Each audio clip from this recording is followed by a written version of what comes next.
Hi friends, सभी विद्यार्थियों का स्वागत है इस चैनल में। दोस्तों, यह वीडियो है क्लास 10th का सोशल साइंस। ठीक है, यह वीडियो है क्लास 10th का सोशल साइंस।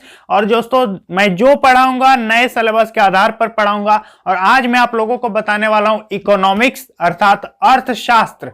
अर्थशास्त्र का दोस्तों सेकंड चैप्टर आप लोगों को मैं बताऊंगा, भारतीय अर्थव्यवस्था के क्षेत्रक, जिसको नए सिलेबस में रखा गया है। और फर्स्ट चैप्टर जो विकास चैप्टर है उसको हटा दिया गया। अर्थशास्त्र में आपका 4-5 जो चैप्टर है उसमें से सेकंड चैप्टर ऐसा फर्स्ट चैप्टर ही समझ लीजिए आपके एग्जाम के लिए, क्योंकि पहला जो चैप्टर है विकास वो नहीं आएगा और दूसरा चैप्टर है भारतीय अर्थव्यवस्था के क्षेत्रक। ठीक है, सेक्टर्स ऑफ इंडियन इकोनॉमी, ये जो चैप्टर है ये एग्जाम में आएगा। न्यू सिलेबस में इसको रखा गया है और जो पढ़ाऊंगा नए सिलेबस के आधार पर पढ़ाऊंगा। तो दोस्तों, यहां पर ये चीज हम लोगों को पढ़ना है। तो उसे पढ़ने से पहले मैं आप लोगों से एक रिक्वेस्ट करना चाहता हूं कि यदि आपने मेरे चैनल को सब्सक्राइब नहीं किया है तो तुरंत सब्सक्राइब कीजिए, नीचे लाल बटन को दबा के घंटी को ऑल पे प्रेस कीजिए, ताकि मैं यदि नया वीडियो अपलोड करूंगा तो उसको नोटिफिकेशन आपको सबसे पहले प्राप्त होगा। ठीक है दोस्तों, और जो पढ़ाऊंगा वो एग्जाम में डेफिनेटली आएगा आप लोगों का, क्योंकि जो इंपॉर्टेंट है सिर्फ मैं वही आप लोगों को बताऊंगा। नए सिलेबस के आधार पर जो सिलेबस में रखा गया है सिर्फ मैं वही बताऊंगा। ठीक है, तो इस वीडियो को लास्ट तक देखिएगा। तो चलिए दोस्तों, आज की इस वीडियो को स्टार्ट करते हैं। वीडियो को छोड़ के नहीं जाइएगा, आधा अधूरा वीडियो स्टॉप करके नहीं जाइएगा। समझ में आ रहा है? यह एकमात्र चैनल है जो आप लोगों को सोशल साइंस पढ़ा रहा है, बाकी सब सिलेबस समझा रहा है दोस्तों। लेकिन मैं क्या कर रहा हूं, सिलेबस के साथ आप लोगों को पढ़ा रहा हूं और मॉडल पेपर आने के बाद हर एक सेट का सॉल्यूशन भी मैं आप लोगों को आपके सामने व्हाइट बोर्ड पे कराऊंगा, एक एक क्वेश्चन कराऊंगा। तो इस चैनल को सपोर्ट कीजिए, अपने दोस्तों में शेयर कीजिए और मेरे साथ बने रहिए, ताकि मैं आपके साथ हमेशा बना रहूं। तो चलिए दोस्तों, आज की इस वीडियो को स्टार्ट करते हैं। तो दोस्तों, भारतीय अर्थव्यवस्था के क्षेत्रक, इसको इंग्लिश में क्या कहेंगे, सेक्टर्स ऑफ इंडियन इकोनॉमी। ठीक है, तो इस पे क्या क्या आएगा, क्या क्या नहीं आएगा, तो ध्यान दीजिएगा। इसमें हम लोगों को पढ़ना है भारतीय अर्थव्यवस्था के क्षेत्रक, प्राथमिक क्षेत्रक, द्वितीय क्षेत्रक, ये मैं खैर आप लोगों को बाद में बताऊंगा। पहले यहां देख लेते हैं कि इस चैप्टर से क्या क्या नहीं आएगा। तो दोस्तों, इस चैप्टर से आप लोगों को नहीं आएगा, एक चीज यहां पर देख सकते हैं, स्वामित्व आधारित क्षेत्रक, सार्वजनिक और निजी क्षेत्रक। यानी स्वामित्व मतलब मालिकाना हक के आधार पर जो क्षेत्रक को डिवाइड किया गया सेक्टर्स को, तो एक होता है सार्वजनिक क्षेत्रक और दूसरा होता है निजी क्षेत्रक। तो ये चीज आप लोगों को नहीं पढ़ना है, ये एग्जाम में नहीं आएगा। ठीक है, तो यहाँ सेक्टर्स जो दोस्तों देख सकते हैं कि अर्थव्यवस्था, भारतीय अर्थव्यवस्था के क्षेत्रक, क्षेत्रक कहने का मतलब हमारे जितने भी कामकाज हैं, ठीक है, जितने भी, जैसे कि दर्जी हो गया और जैसे सैलून वाले हो गए, या फिर मिठाई वाला हो गया, खेती करने वाले हो गए, कोई कारखाना वाला है, कोई टीचर है या कुछ है, तो जितने भी मजदूर है या जितने भी काम करने वाले लोग हैं, उनको कुछ मापदंडों के अनुसार कुछ विभिन्न कैटेगरीज में डिवाइड किया गया है, उसको सेक्टर्स कहते हैं, क्षेत्रक कहते हैं। ठीक है, तो बेसिकली जो दोस्तों 3 क्षेत्रक होता है, एक होता है प्राथमिक क्षेत्रक, इसको कहते हैं प्राइमरी सेक्टर, दूसरा होता है द्वितीयक क्षेत्रक, इसको कहते हैं सेकेंडरी सेक्टर, और तीसरा होता है तृतीयक क्षेत्रक, इसको कहते हैं टर्टियरी सेक्टर। तो दोस्तों यहां ध्यान दीजिएगा। इसके बाद मैं आप लोगों को बताऊंगा बेरोजगारी क्या है, अनएम्प्लॉयमेंट, इसका अल्प बेरोजगारी, प्रच्छन्न बेरोजगारी क्या होती है, ये बहुत इंपॉर्टेंट है, एग्जाम में यही सब क्वेश्चन आता है और आप लोग छोड़ देते हैं। दूसरा संगठित तथा असंगठित क्षेत्रक, मतलब ऑर्गेनाइज सेक्टर और अनऑर्गेनाइज सेक्टर, या फिर ऑर्गेनाइज लेबरर और अनऑर्गेनाइज लेबरर, इन सब के बारे में इस वीडियो में बताऊंगा। तो प्राथमिक क्षेत्रक क्या होता है दोस्तों, ध्यान दीजिएगा। प्राकृतिक उत्पाद से जो क्षेत्रक संबंधित होता है, जो प्रकृति का हेल्प से उत्पादन करता हो, उसको प्राथमिक क्षेत्रक कहते हैं। जैसे कि खेती आपका हो गया, डेयरी, मुर्गी पालन, मत्स्य पालन, पशु पालन, इन सबको क्या कहेंगे, प्राथमिक क्षेत्रक के अंतर्गत रखेंगे, क्योंकि प्राथमिक क्षेत्र का डेफिनेशन क्या है, वैसा क्षेत्रक जो प्राकृतिक उत्पादन करता हो, प्रकृति पर निर्भर रहता है। ठीक है, प्रकृति जो भी दी हुई है प्रकृति पर वो निर्भर रहता है और प्रकृति का उपयोग करके ही हम लोग उत्पादन करते हैं, तो इसको प्राइमरी सेक्टर के अंतर्गत रखेंगे। अब आपका एग्जाम में ज्यादा नहीं आएगा, पूछ देगा कि जैसे कृषि कौन सा क्षेत्रक है, तो आप बताइएगा प्राइमरी सेक्टर है, प्राथमिक क्षेत्रक है। ठीक है, और ये जो है दोस्तों प्राथमिक क्षेत्रक प्रकृति पर निर्भर रहती है, इसलिए इसका अन्य नाम है कृषि एवं सहायक क्षेत्रक। ठीक है, कृषि एवं सहायक क्षेत्रक, यह उत्पादन करती है प्रकृति पर निर्भर होकर।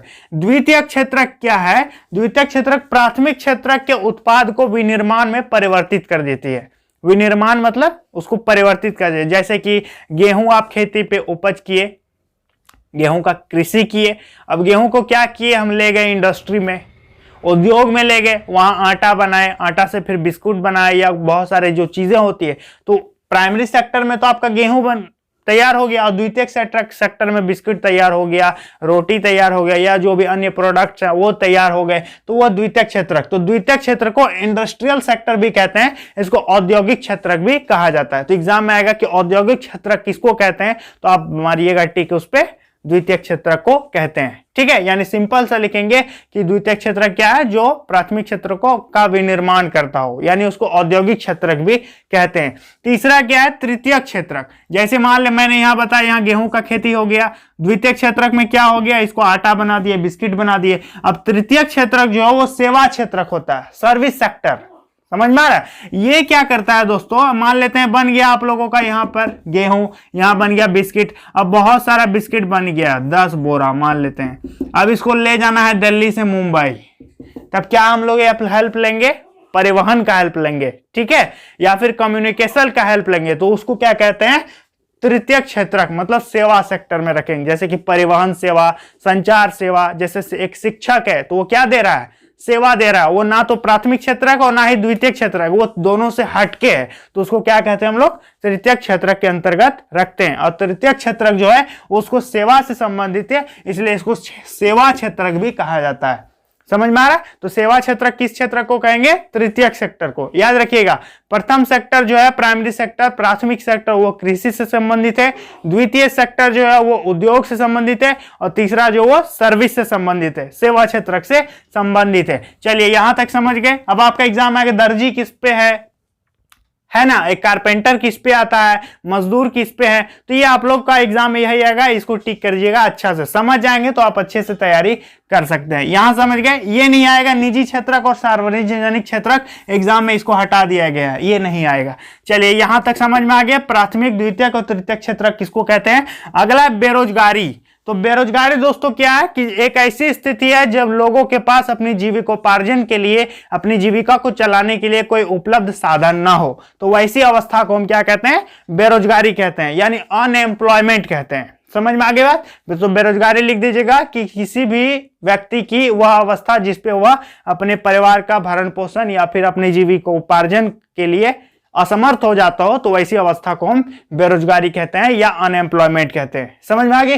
अब है अल्प बेरोजगारी या प्रच्छन्न बेरोजगारी। तो दोस्तों ये बेरोजगारी से थोड़ा सा हटके है। मान लेते हैं जैसे कि ये खेत है, ठीक है, मान लेते हैं जैसे कि ये खेत है, मान लेते हैं ये 4 कट्ठा है, ठीक है। अब इस पे क्या है कि एक परिवार जिसमें 5 सदस्य हैं, 5 सदस्य हैं। अब यहां पर काम करने के लिए 2 सदस्य ही काफी है, लेकिन पांचों काम कर रहे हैं, काम तो कर रहा है, दिख रहा है दूर से कि हाँ काम कर रहा है, लेकिन वो रियल में क्या है दोस्तों, उतने जरूरी नहीं है, वो वहां पर 5 का जरूरत नहीं है। यानी ऐसी अवस्था जहां पर 10 लोगों की जरूरत ना हो और फिर भी 10 लोग काम कर रहे हैं, दिख तो रहा है काम कर रहे हैं, लेकिन अंदर से वो क्या है, बेरोजगार है। तो वैसी बेरोजगारी को हम प्रच्छन्न बेरोजगारी कहते हैं। समझ में आ गई मेरी बात, कि जहां पर आवश्यकता से अधिक लोग काम करते हो उसको प्रच्छन्न बेरोजगारी या फिर अल्प बेरोजगारी कहते हैं। वहां पर लोग तो आपको काम करता हुआ दिखेगा, लेकिन वो अंदर से क्या है, बेरोजगार है। समझ में आ रहा है, मजबूरी में लोग काम कर रहे हैं, तो उसको कहते हैं प्रच्छन्न बेरोजगारी। एक होता है मौसमी बेरोजगारी, ये भी एग्जाम में आ सकता है। तो मौसमी बेरोजगारी आप लिख दीजिएगा कि वैसी बेरोजगारी जो मौसम पर निर्भर हो, जैसे धान हुआ तो धान काट रहे हैं, कटाई कर रहे हैं, बुआई कर रहे हैं, रोपाई कर रहे हैं, और जब ये सीजन खत्म हो गया तो फिर बेरोजगार हो गए। मतलब मौसम पर निर्भर होगा, तो वैसी बेरोजगारी को मौसमी बेरोजगारी कहते हैं। तो यहां समझ गए। अब है संगठित तथा असंगठित क्षेत्रक या मजदूर, ऑर्गेनाइज्ड या नॉन ऑर्गेनाइज्ड या फिर अनऑर्गेनाइज्ड सेक्टर, ठीक है। तो उसको क्या कहते हैं दोस्तों, संगठित क्षेत्रक में क्या होता है कि उसका जैसे कोई मजदूर है तो वो संगठित में है कि असंगठित में, हम लोग कैसे देखेंगे। तो संगठित क्षेत्र में होता है उसके काम करने का समय सीमा रहता है, उसके वेतन की वृद्धि होती है समय समय पर, उसको इंक्रीमेंट मिलता है, पीएफ मिलता है और सभी चीजें मिलती है, सभी चीजों का सुविधा होता है। यदि उस पर कोई क्लेम कर देता हो तो हायर अथॉरिटी को क्लेम कर सकता है, मतलब उसके पास एक अथॉरिटी रहती है, हाँ हम हक हैं। तो उसको कहते हैं ऑर्गेनाइज सेक्टर। और अनऑर्गेनाइज सेक्टर मतलब आज है आपको कल कोई निकाल देगा तो कोई कुछ कर, आप कुछ नहीं कर पाएंगे, ठीक है, कल 10 रुपया मिल रहा है, कल 9 रुपया दे देगा तो आप कुछ नहीं कर पाइएगा। लेकिन ऑर्गेनाइज सेक्टर में क्या, संगठित क्षेत्रक जो होता है, संगठित क्षेत्रक या संगठित मजदूर जो होते हैं, उस पर क्या होता है, उनका सब चीज फिक्स होता है, उनको एक अधिकार होता है, ठीक है, उनका एक यूनियन होता है और उनका जो तय काम करने का समय सीमा, छुट्टियां मिलती हैं, वेतन मिलता है और पेंशन मिलते हैं और सभी प्रकार की जो इंक्रीमेंट है वो मिलता है। मतलब इनका सब चीज संगठित होता है, एक सिस्टमेटिक ढंग से चलता रहता है, तो इसको कहते हैं संगठित क्षेत्रक। और जहां पर सिस्टमेटिक ढंग से नहीं चलता उसको क्या कहते हैं, असंगठित क्षेत्रक। समझ में आ गया। जैसे कि एक टीचर है तो उसका नौकरी है, फिक्स है कि महीने के लास्ट तक सैलरी आ जाती है, 2 महीने सैलरी रुक जाए तो वो क्लेम कर सकता है, संडे को छुट्टी मिलती है, 10 से 4 ड्यूटी करनी है, इतना से इतना बजे पढ़ाएंगे, उसको बोलिएगा 8-7 बजे सुबह आके पढ़ाओ तो वो नहीं पढ़ाएगा, तो वो उसका अधिकार है। लेकिन ये क्या है कि जैसे रोड साइड में कोई कुछ बेच रहा है तो वो क्या है, असंगठित क्षेत्र के अंतर्गत वो आ जाएगा, ठीक है, वो उसके हालात पर डिपेंड है, वो 10 बजे रात तक भी रह सकता है, किसी दिन कमाई हो भी सकती है, किसी दिन नहीं भी हो सकती है, तो इसको कहते हैं असंगठित क्षेत्रक, अनऑर्गेनाइज सेक्टर। और जिसका सब चीज फिक्स होता है उसको कहते हैं ऑर्गेनाइज सेक्टर, मतलब संगठित क्षेत्र के अंतर्गत हम लोग उसको रखते हैं। तो दोस्तों ओवरऑल ये चैप्टर यहीं पर ये खत्म हो जाता है। और ये जो चीज था सार्वजनिक क्षेत्रक तथा निजी क्षेत्रक, ये एग्जाम में नहीं आएगा, ये पूर्ण रूप से हटा दिया गया है। तो इकोनॉमिक्स का जो सेकंड चैप्टर ये मैंने पूरा कंप्लीट करा दिया। अगला वीडियो जो है इकोनॉमिक्स का थर्ड चैप्टर, ज्योग्राफी, हिस्ट्री सबका वीडियो लेके आऊंगा। तो इस चैनल को सपोर्ट कीजिए, सब्सक्राइब कीजिए, अपने दोस्तों में ज्यादा से ज्यादा शेयर कर दीजिए, ठीक है। और जितने भी व्हाट्सएप ग्रुप है सभी में इस चैनल को सपोर्ट कीजिए, शेयर कीजिए और कमेंट कर दीजिएगा कि मैंने शेयर किया है। देखते हैं कितने लोग शेयर करते हैं। तो मिलते हैं दोस्तों नेक्स्ट वीडियो में, तब तक के लिए बहुत बहुत धन्यवाद। आपका दिन शुभ हो, आप अच्छे अंकों से एग्जाम में पास करें। I wish you all the best. Thank you.